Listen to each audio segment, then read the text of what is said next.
Throughout all of history, the world has been engaged in conflict. Our past is full of bloodshed and fighting. The great historian Machiavelli wrote this: "A prince should have no care or thought but for war." However, times have changed, and one of mankind's greatest accomplishments is not one of death and destruction, but of diplomacy. For with today's weapons, war could destroy us all. This is Defcon 2, Our Lives in Their Hands.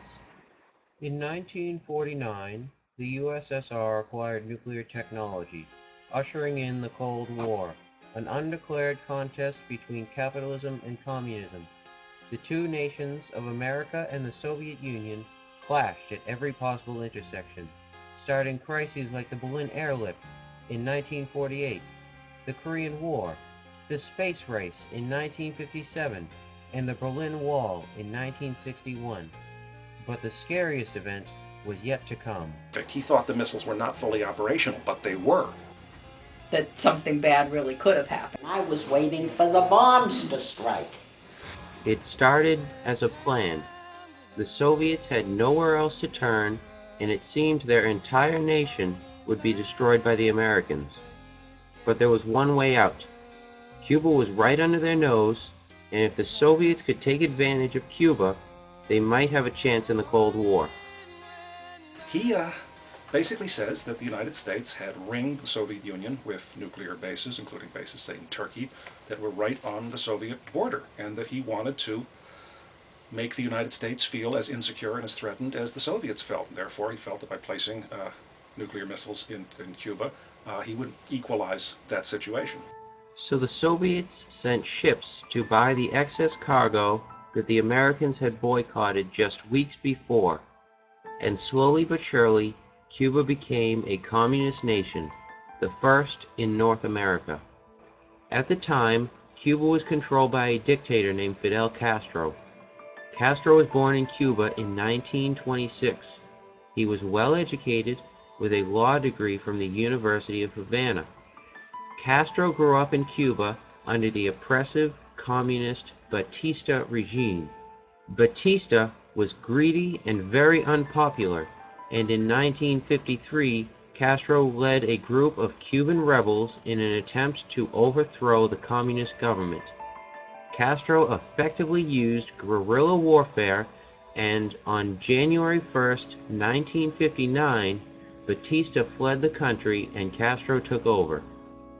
Now, the United States supported Castro in his rebellion, but when he went communist, the United States saw it as a betrayal. That a lot of Americans felt prior to 1959 that the Cubans looked up to us, the Cubans respected us, the Cubans were grateful because we gave them their independence, although we didn't really in 1898. So it was considered a terrible betrayal when Cuba went communist. Without the aid from the United States, Castro looked to the Soviets for help. Castro nationalized U.S. industries on the island, and trade stopped between the two countries. On January 3, 1961, all diplomatic ties between Cuba and the United States were broken. So that brings us to the two reasons why Castro decided to accept the missiles from the USSR. The first reason is simple. Castro has a responsibility to protect his people, his country, and his government. Not soon before he accepted the missiles, the United States sent Cuban rebels to attack Cuba in the Bay of Pigs on April 17, 1961. Castro was simply protecting his country from a possible second invasion. I think mostly he was just afraid of another Bay of Pigs invasion. I think he felt that Kennedy had been humiliated at the Bay of Pigs, that he was going to try everything he could to overthrow Castro, and that a way of dissuading Washington from doing that would be to accept this Soviet offer of missiles. And I think Castro wanted to show other nations in the hemisphere that there's another path to modernization, there's another path to national greatness that does not necessarily have to be sponsored by Washington. And so he wanted to set himself up as an exemplar of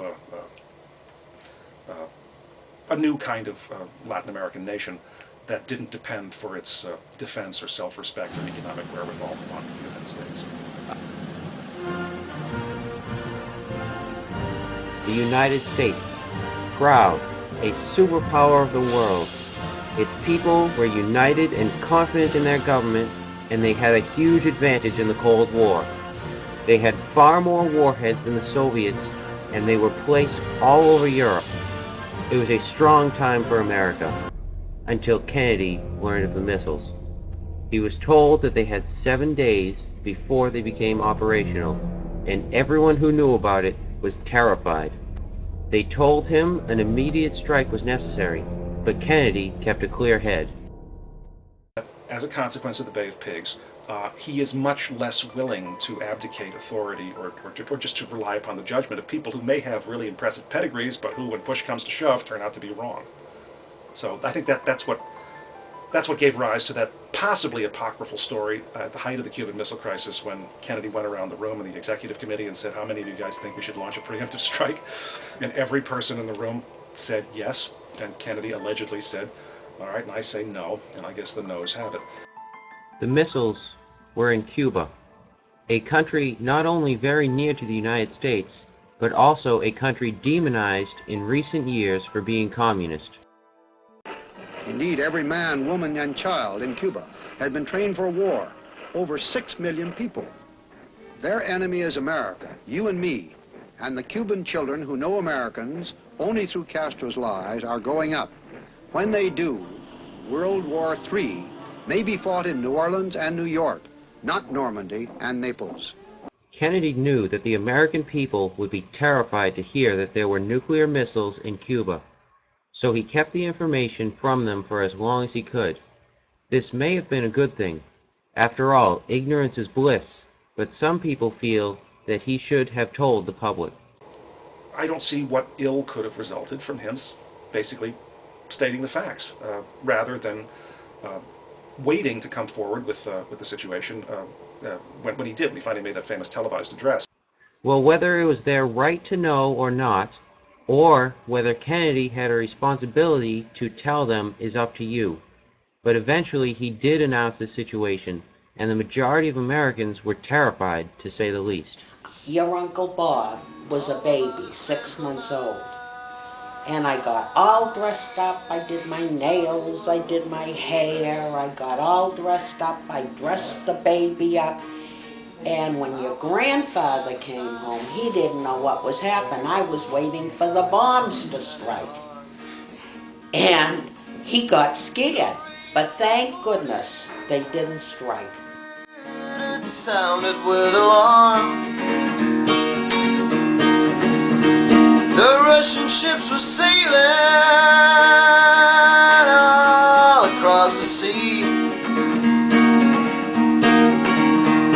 We all feared by daybreak it will be World War #3. There was lots of fear, but Kennedy still had to deal with the missiles in Cuba, and he had a plan to get them out. He assembled a committee of his highest executives, or XCOM, that conversed about the issue. XCOM eventually helped Kennedy to decide that a naval blockade would be the best course of action, and because blockades were not allowed by the United Nations, Kennedy called it a quarantine, and any ships wishing to travel to or from Cuba would have to be checked. On October 24th, the quarantine was implemented, and on the same day, nuclear defense condition was set to Defcon 2, the highest mark before nuclear war. On October 25th, the next day, Soviet ships in the Atlantic turned around. Dean Rask commented on the turnaround, saying, "We were eyeball to eyeball, and I think the other fella just blinked." In the end, the deal was that the Soviets would remove the missiles and that the United States would not attack Cuba and remove their missiles stationed in Turkey. The Cuban Missile Crisis has helped to shape the political world of today. Since the crisis, leaders from all over the world have realized the benefits of diplomacy and the devastating nature of all wars, nuclear and non-nuclear. Stand up next to you and defend her still today, 'cause there ain't no doubt I love this land. God bless the U.S.